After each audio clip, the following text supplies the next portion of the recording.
Sir क्या नाम है आपका? मेरा नाम एडवोकेट अमरान शोशारत। एडवोकेट अमरान शोशारत, मैं करकट कोर्ट में प्रैक्टिस करता हूँ। मैं criminal law, civil law, legal law के मामले डील करता हूँ। ओके सर, ये आजकल एक क्रेज बन गया है कि ग्रेजुएशन करो और सीधी LLB कर लो या 12वीं करो, 5 साल का कोर्स वकालत का कर लो। तो सर इससे फ़ायदा क्या है और ये क्यों करना चाहिए?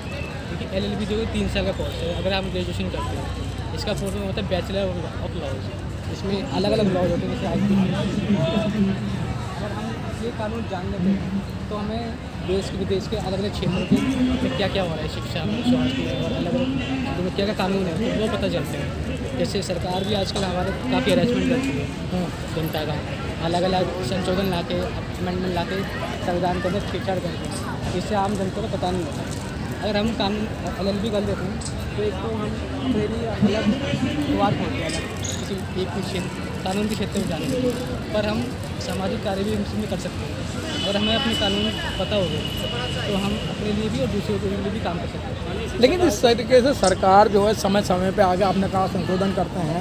अभी IPC को और CRPC को इनका नाम ही चेंज कर दिए हैं। क्या जब से इन्होंने ये नाम चेंज करे हैं या इसमें धाराएं भी चेंज की हैं या नाम ही चेंज किया है?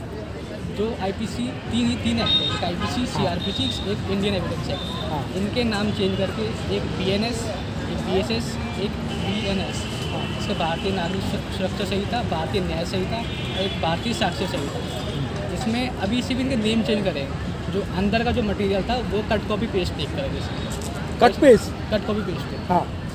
वो अंग्रेजों के बनाए हुए कानून थे, लेकिन उन्होंने नाम चेंज करके अपना इंडियन लॉ बना दिया इसको एक तरीके से।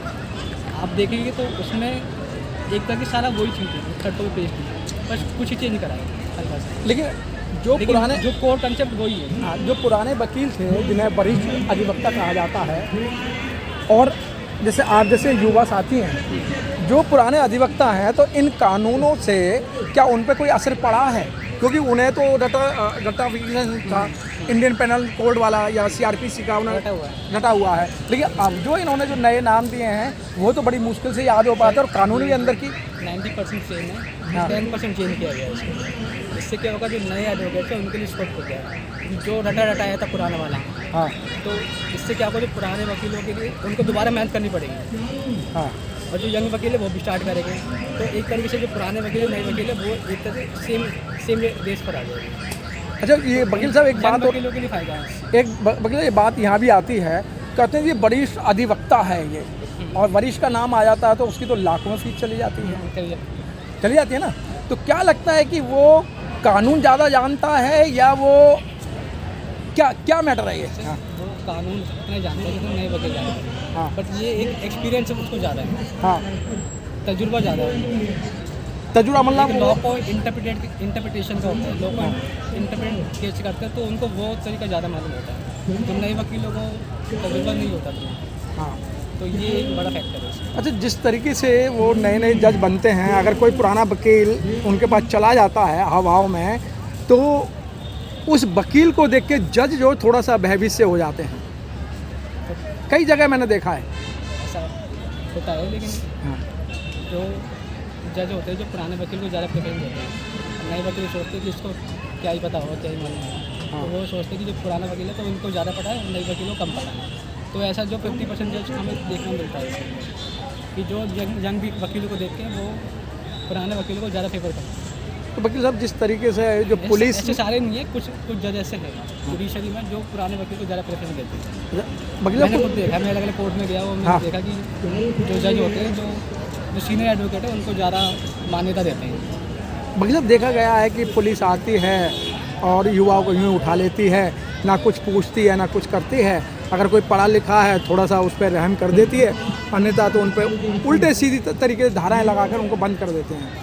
ऐसा आजकल देखने को मिला, जो पुलिस को काफ़ी हरेसमेंट करती है। हाँ। और किसी के बिना पहुँच के उनको, चाहे महिलाओं को या पुरुषों को हरेसमेंट करती है, बिना किसी वारंट के संबंध को उठा लेती है। बट ये होता है कि जब पुलिस कोई आती है तो अब तो काफ़ी यूट्यूब चैनल चल गए जो काफ़ी अवेयरनेस है यंग लोगों में, और जो पुराने लोग हैं उनको पता नहीं होता है। अगर कोई पुलिस आती है तो पहले एक वारंट होता है या फिर नोटिस होता है। हाँ। अरेस्ट वारंट, अगर उन पे है तभी वो पकड़ सकते हैं, वरना ऐसे कोई पकड़ नहीं सकते। जब भैया आप युवा हैं तो क्या संदेश देना चाहते हैं युवाओं को? मैं युवाओं को ये संदेश दूँगा अपने कानून के बारे में जानें, और भले ही कानून हाथ में ना ले, लेकिन संविधान हाथ में ले। संविधान हाथ में लेने के बाद उनको संविधान को देखने में क्या क्या लिखा है, उन्हें क्या क्या हक है, क्या क्या अधिकार है, क्या क्या राइट्स है, और उन्हें मालूम होना चाहिए।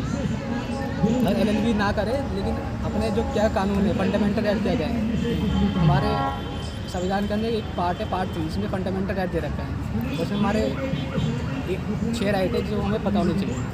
वकील ये बहुत अच्छी बात कही कि चाहे वकील नहीं है, अगर उसे फंडामेंटल राइट के बारे में पता है तो वो अपनी पुलिस या अन्य आला अधिकारी से बहस कर सकता है। बहस कर सकते हैं।